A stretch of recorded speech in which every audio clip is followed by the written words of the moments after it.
Hello, I'm Ross from Britain's Hidden History. It's November 2020, the sun's out and we're exploring again. We're in Wales, we're allowed to do this. And Tim is with me. Tim has found this fantastic old building. We're not really sure what it is, but where it is very significant indeed.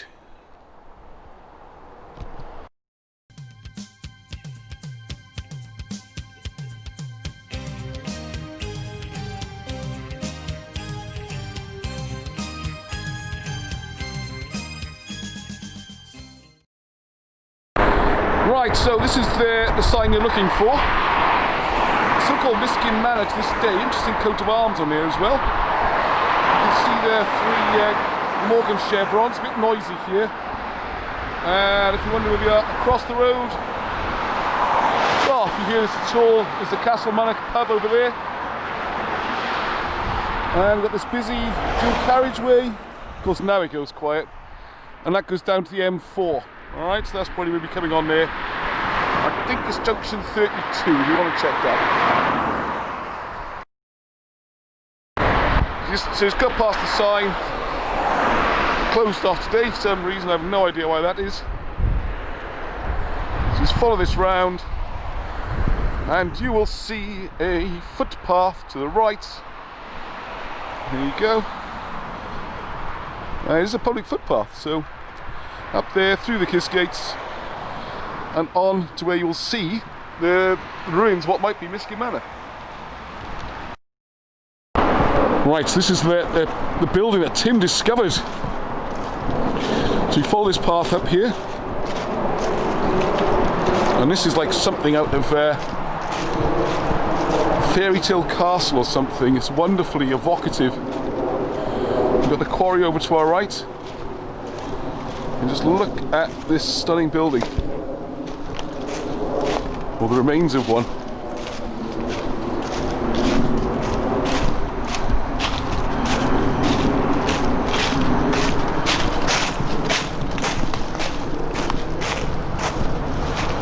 Isn't this fantastic?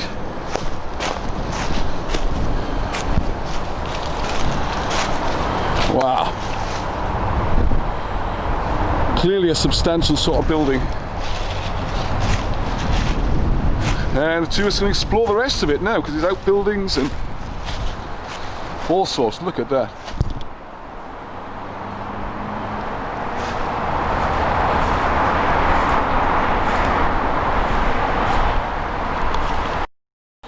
So what do you think we got here then, Tim? Well, I don't know, it looks like a fortified house, doesn't it? Because you've got a central building there, but then off at this side, if you come up here and you turn around, you've got a square area there, a square area here, squarish, rectangular, and I don't know if this bit here where the trees are, just in here, these two trees, whether that's a central courtyard or a central hall. I don't know, but it looks like I've got an entrance way just here.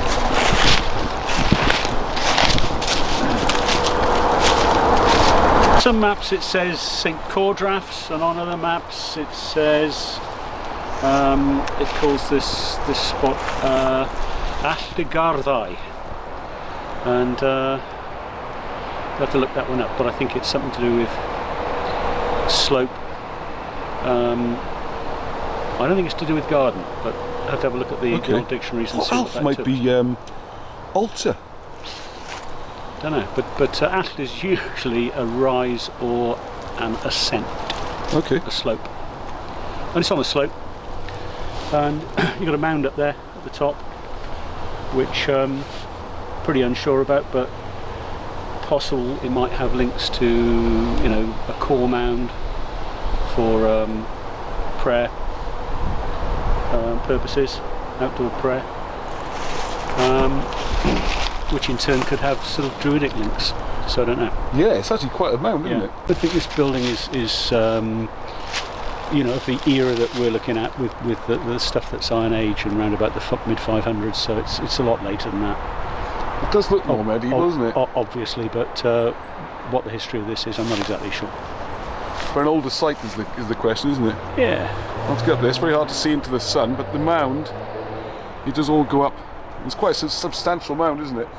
And if you look from the fields over that way, or indeed from the road, if you went to make trees, well, all the way the around whole behind thing you, could be a mound, couldn't it, really? if you look down there behind you, you've got a large dip down there, probably, I don't know, 100 foot or so. Yeah, it's quite a drop, isn't it? And it goes all the way around the back and all the way around the back there.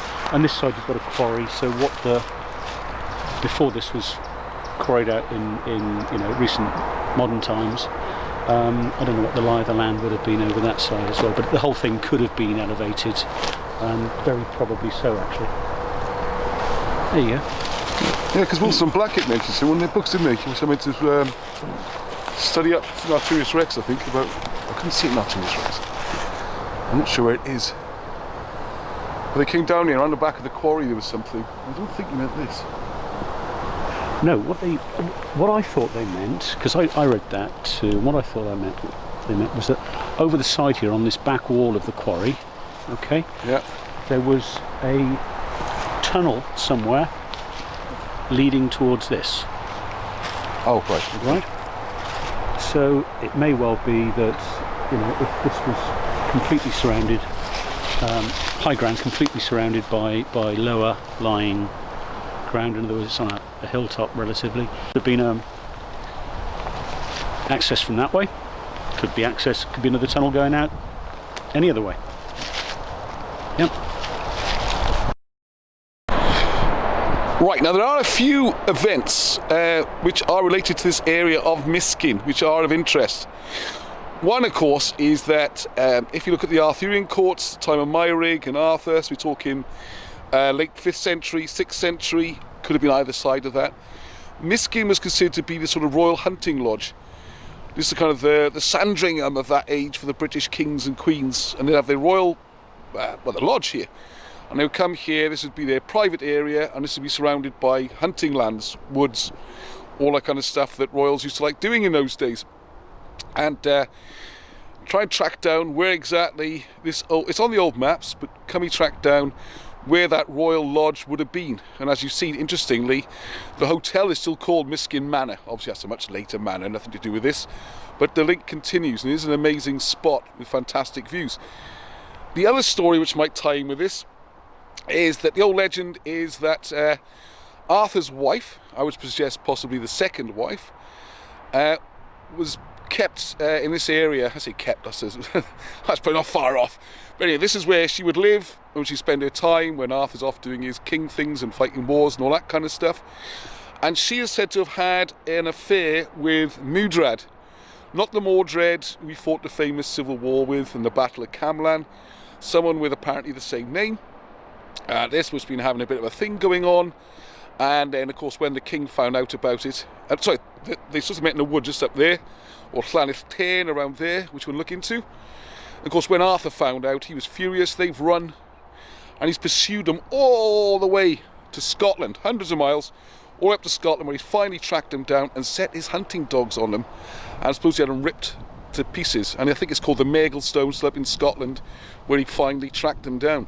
So all that seems to relate to Miskin. There's a lot of history here, and finding this, evocative old building right here is fascinating to see if maybe there is some connection.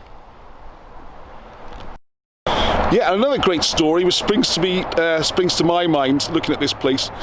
This might not be the right location, okay, but I wanted to mention it anyway, as I'm doing some work on this end at the moment.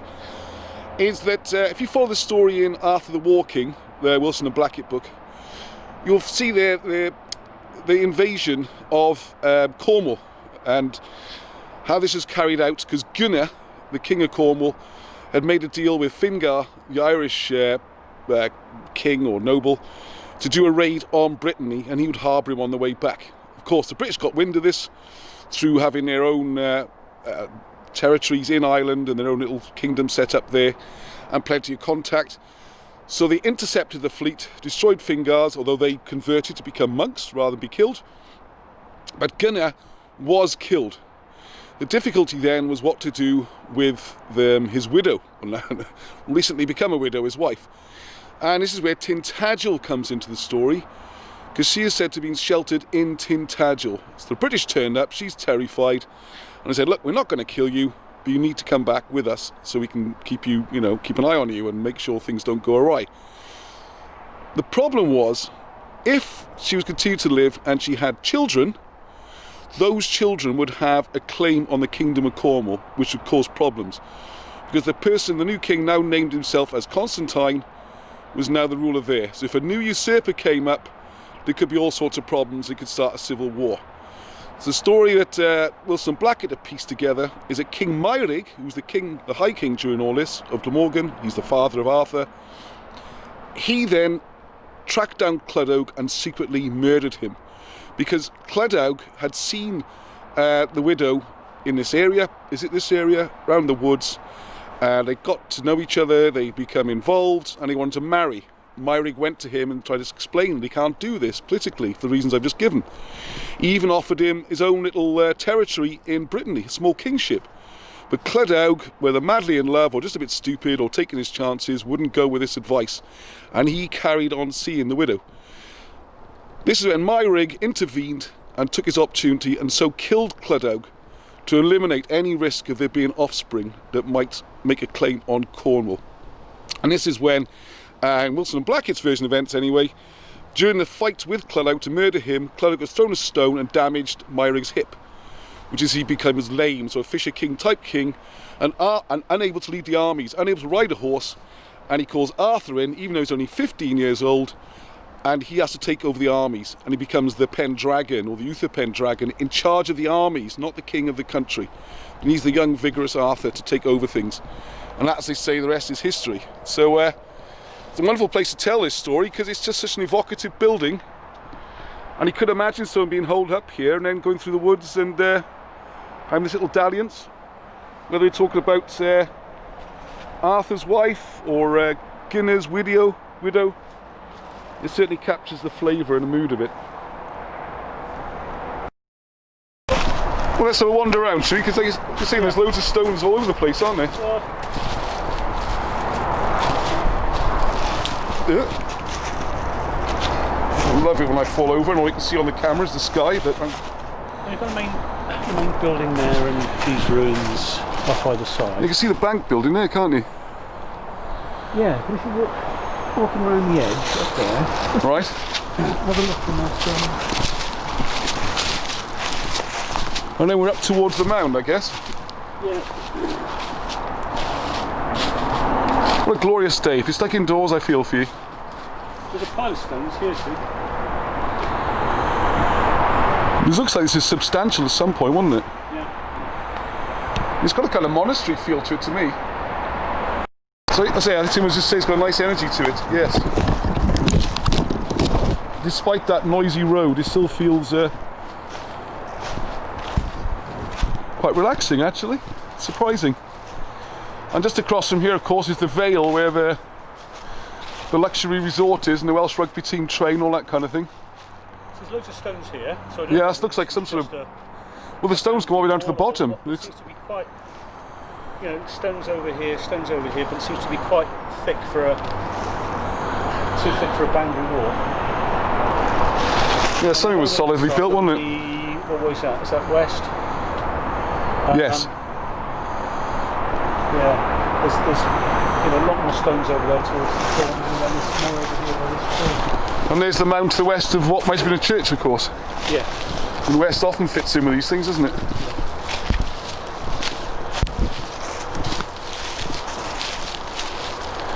Yeah, there's the mound. Oh no, I'd have given anything for that on camera. I mean, are you okay, Tim? That's what I meant to say. Yeah, that's what I really meant to say. Not damn, I missed it. Yeah,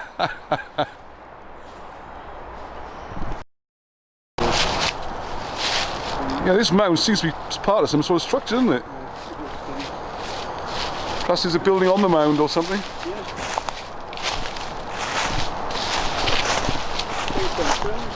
Trudging through these lovely autumn leaves. Lovely crunching sound. The winter's the best time to go because all this is overgrown most of the year and you can't hardly see any of it. So if you don't mind a bit of cold and the chance of getting rained on. It's patently all Roman. Or Norman. Could be a Motte and Bailey, don't forget. No, this does look like most of the mounds we see, doesn't it? Very similar. Okay, I'm just taking some bearings. That's pretty due north. Okay, so that's interesting. So the mound's actually almost due west of the church, or whatever that is, the building I should say. Quite often in the south, aren't they? So this whole thing seems like a bigger structure here, isn't it? See, hoping you can see the building through the trees. Of course, that's the other good thing about the winter. You haven't got all the leaves in the way. Oh, there's a lovely view of the church. Well, I keep calling it that. We don't know what it is.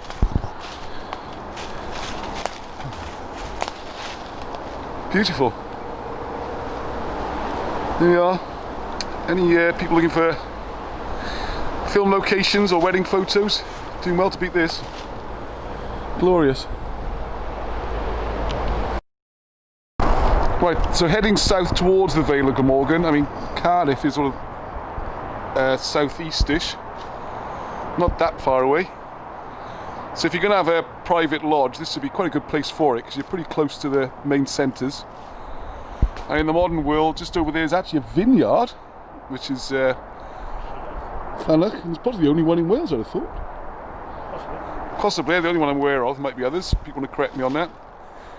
And behind that is the Vale Resort, very luxurious. You know, the championship golf course and 5-star spa, Welsh rugby team training, all that kind of thing. Another, see, with it this time of year, with the trees not full of leaves, let's see, plant those damn conifers. You can start to see now, and that'll be the M4 over there then,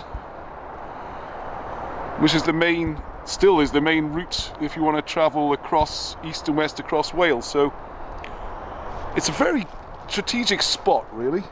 It's where you want to be, isn't it? And just to give the people a complete idea, if I get this right now, that's towards Llantrisant. Yeah, that's just this hill. Yeah, just over there, isn't it? That's Talbot Green, kind of clean. That's Talbot Green, the big hill over there. Yeah. And then, of course, the Garth and Slicer on that would be sort of that kind of direction. Obviously, you're just seeing trees on the camera. It doesn't make a lot of sense. But if you're trying to pinpoint on a map, well, the best thing to do is just search for Miskin Manor, and that's bound to have all sorts of publicity and maps and things. So here we are from the top of the mound looking down. As you can see, it is quite extensive. There you go, a little bit of hidden history here. We have to do some more research to find more out about it. And if people do know more, please pop it on the comments or send me an email. You know where I am, Ross at cameraglyphics.com. Always good to find out more about these things. This is, I don't know, outbuildings or something. They're really small, but it's definitely, I mean, this could be other rooms, storage rooms, who knows. You can see there's, if you look down, not trying to fall down. You can see there's definitely shaped stones and walls and things all over the site. And there's another building. Definitely says screams monastery to me. Strange, you've got medieval monastery or something. Walk way around there. You've got a big solid mansion stuff here. I wonder if that's a hearth or a staircase. If this was a tower. I mean, the building behind you is tall. I mean, you can see that what's left there is. Yeah. It's certainly, you know, minimum 2 floors. So. Would be nice to know more, wouldn't it? It would, wouldn't it? And you've got the same thing the other side. You see these stones, because most of the walls are they are mortar free. We noticed, didn't we? When we popped up last time, but we noticed that it looks like someone's done remedial work here that has been pointed after the event. Yeah. I don't know whether it's to stop it falling down or something. Because you can clearly see mortar on these walls. At least the bits that are easy to reach. I can't see so much at the top. Another line there, yeah. I mean, that wall's beautifully done, isn't it? This dry stone wall in there. This is a large, if it was indeed one room, but this is a, you know, a large area, the main like a hall, cloistery or whatever, or depending on what building or a hall. You've obviously got a few different little rooms that side. Yeah, see, this wall is beautifully done, aren't they?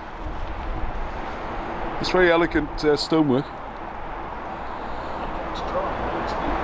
Yeah, there's no mortar on that. Let's say the only mortar looks like some dodgy pointing's been done in recent times. It doesn't seem to fit with the... They're fantastic.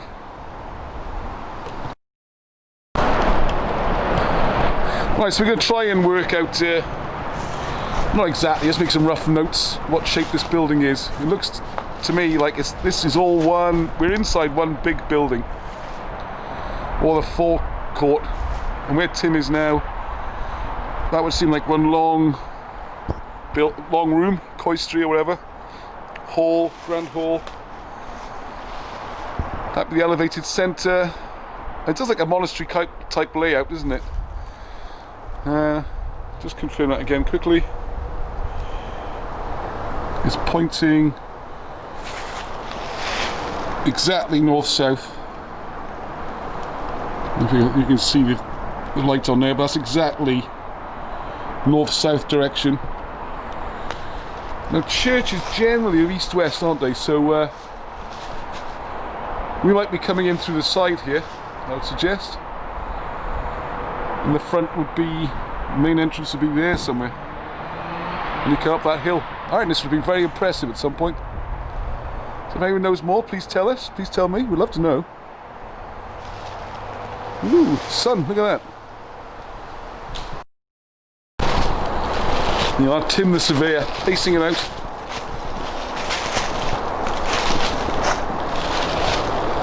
We have all this, so what we need is an aerial view floor plan type thing, don't we? I wonder if you get a drone up here now it's the winter, you can see through the trees. Maybe there's a map somewhere.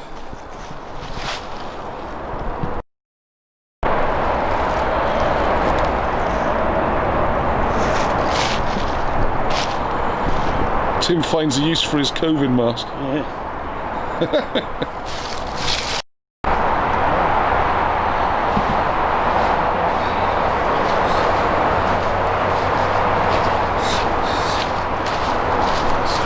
They say Tim can't count and walk at the same time. Oh.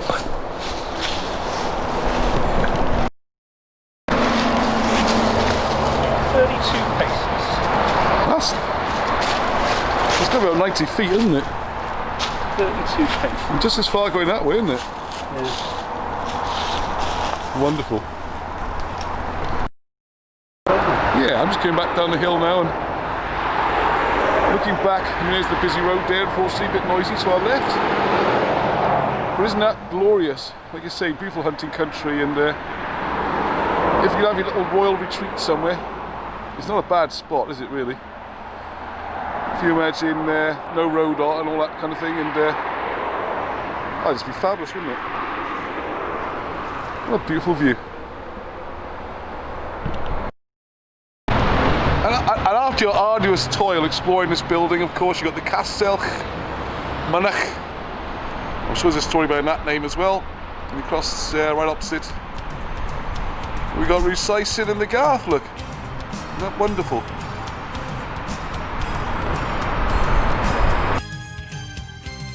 Thank you for watching the video. I hope you found it enjoyable and informative. There's so much more going on with the channel, such as live feeds and interviews. We're also working as part of Britain's Hidden History to reprint books, produce new books, and generally try and bring more awareness of British history that just isn't taught in the British schools anymore. It used to be history as it was taught, but it's fast disappearing, and so are the sites. Also got how to read hieroglyphics using the ancient language of Cymraeg or Welsh, and you really will be amazed. So check out the Facebook group, the website, get involved, and please, we do need help to keep this project going. So if you could pop by the Patreon site, become a supporter, just drop a couple of quid a month in, that'd be fantastic. Or why not go to cymraglyphics.com and buy some books.